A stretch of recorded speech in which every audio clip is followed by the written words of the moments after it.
Hi, this is Charles Benson. I originally said I was going to teach y'all a diminished arpeggio, but in all honesty, until you know some basic scales and theory, probably not going to know why it's a diminished arpeggio. So,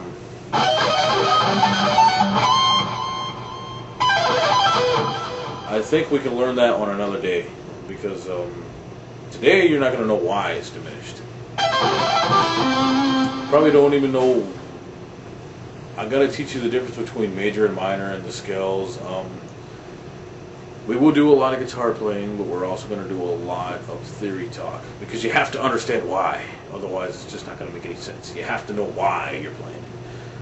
You know, like, why is it a major scale? What makes a major scale? And the difference between the major and minor sound is mainly like a major chord sounds real happy, sound-wise, and then a minor scale sounds real dark. But anyways, I'm going to tell you the musical notes, period. Just going to give you all the notes in the chromatic pattern, so you just know the notes in general. So get out a sheet of paper or get on your WordPad or something, write, call the title The Musical Notes.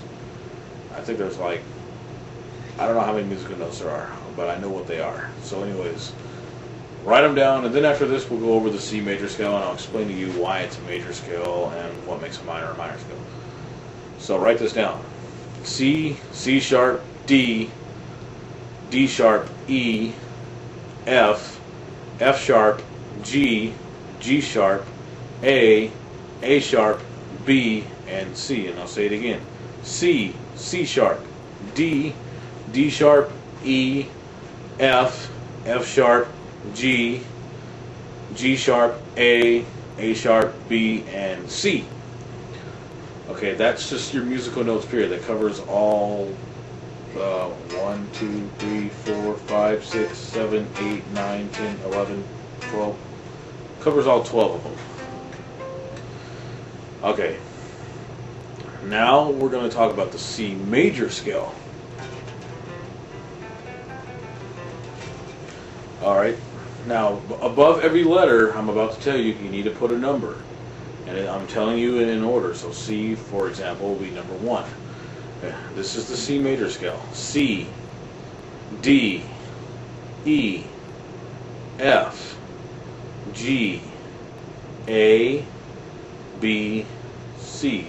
Now I'll tell you with the numbers. C, 1, D, 2, E, 3, F, 4, G, 5, A, 6, B, 7, and then C, octave. Just write O or draw the number 8 or something.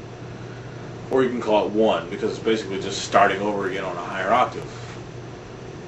And for every major scale, there's a relative minor, just like for every minor scale, there's a relative major.